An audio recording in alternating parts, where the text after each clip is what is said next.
कारगिल युद्ध। विदेश में नाश्ते की टेबल पर चेक राजदूत ने आर्मी चीफ को दी थी खबर। दिल्ली में सब समझते रहे थे आतंकी घुसपैठ। कारगिल का युद्ध 3 महीने तक चला था और इसमें भारत के 490 अफसरों और सैनिकों को अपनी शहादत देनी पड़ी थी। इस जीत की खुशी में हर साल 26 जुलाई को कारगिल विजय दिवस मनाया जाता है। 1999 में मई से जुलाई के बीच भारत और पाकिस्तान के बीच कारगिल युद्ध हुआ था।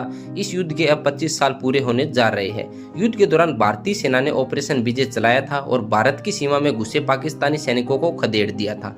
जीत के बाद भारत ने टाइगर हिल और अन्य चौकियों पर फिर से कब्जा जमा लिया था। कारगिल युद्ध के दौरान जनरल वेद प्रकाश मलिक भारतीय सेना के प्रमुख थे। हिंदुस्तान टाइम्स के कार्यकारी संपादक रमेश विनायक के साथ बातचीत में जनरल मलिक ने कारगिल युद्ध से जुड़ी कुछ बेहद जरूरी और दिलचस्प बातों को उजागर किया है। जनरल वेद प्रकाश मलिक बताते हैं कि कारगिल युद्ध एक बड़ी चुनौती थी। युद्ध के दौरान तत्कालीन प्रधानमंत्री अटल बिहारी वाजपेयी भी सदमे में आ गए थे, क्योंकि इस युद्ध से 3 महीने पहले ही भारत और पाकिस्तान के बीच ऐतिहासिक लाहौर घोषणा पत्र पर दस्तखत किए गए थे। पाकिस्तान के तत्कालीन प्रधानमंत्री नवाज शरीफ और वाजपेयी ने 21 फरवरी 1999 को लाहौर घोषणा पत्र पर दस्तखत किए थे और इसके लिए वाजपेयी बस में बैठकर लाहौर गए थे। जनरल मलिक बताते हैं कि कारगिल युद्ध शुरू होने पर सेना इस वजह से हैरान थी क्योंकि हमारे पास उस वक्त ऐसी कोई भी खुफिया रिपोर्ट नहीं थी, ना तो इंटेलिजेंस ब्यूरो या फिर रिसर्च एंड एनालिसिस विंग की तरफ से, यहाँ तक कि एजेंसियों ने पाकिस्तान की ओर से किसी भी तरह के युद्ध किए जाने की संभावना को ही इनकार दिया था। जनरल मलिक बताते हैं कि भारतीय सेना लाइन ऑफ कंट्रोल पर निगरानी में भी कमजोर थी। हमारी चौकियों के बीच का अंतर 9 किलोमीटर से 40 किलोमीटर तक था।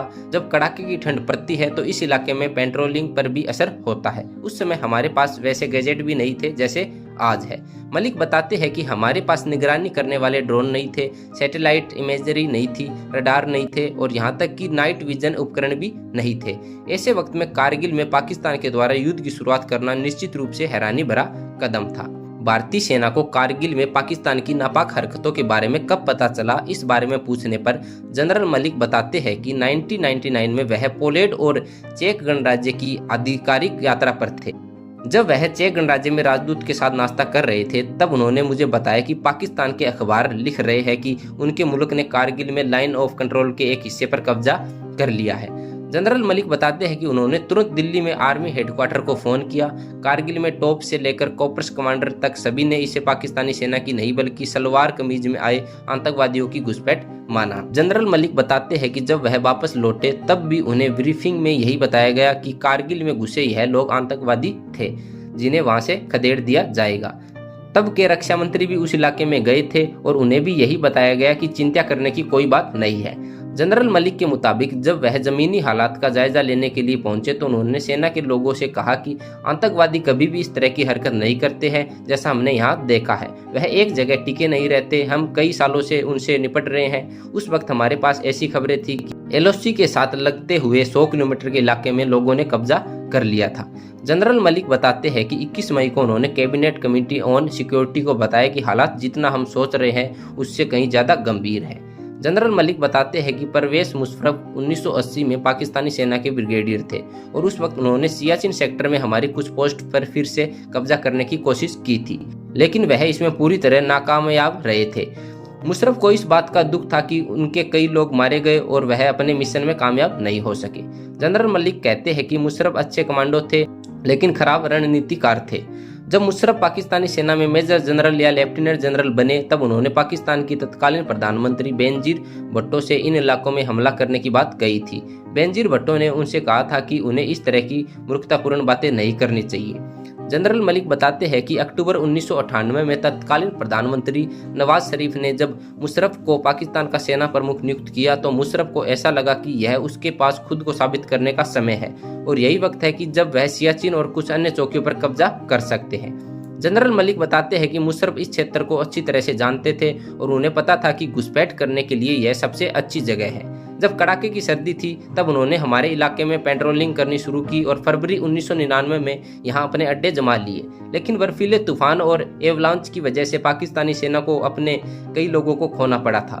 पाकिस्तान की सेना ने नवाज शरीफ को इसे लेकर ठोस जानकारी नहीं दी थी। जनरल मलिक बताते हैं कि कारगिल का युद्ध निश्चित रूप से कठिन था, क्योंकि यह युद्ध 14,000 से 20,000 फीट की ऊंचाई पर हो रहा था। मलिक के मुताबिक पता नहीं इसके पीछे क्या वजह थी, लेकिन सरकार जिस तरह के उपकरण सेना के पास सियाचिन में थे वैसे उपकरण और छूट नहीं दे रही थी। हमारे पास सर्दियों के कपड़ों की कमी थी और जरूरी हथियार और उपकरण भी नहीं थे। जनरल मलिक बताते हैं कि उस वक्त भारत पर प्रतिबंध भी लगे हुए थे, क्योंकि हमने 1998 में पोखरण में परमाणु परीक्षण किया था। जनरल मलिक कहते हैं कि एक बार जब युद्ध शुरू हो जाता है तो आप किसी चीज का इंतजार नहीं कर सकते। दिल्ली में एक प्रेस कॉन्फ्रेंस के दौरान जब उनसे पूछा गया था कि सेना के पास हथियारों और उपकरणों की कमी है, तो उन्होंने कहा था कि हमारे पास जो कुछ है हम उसी से लड़ेंगे।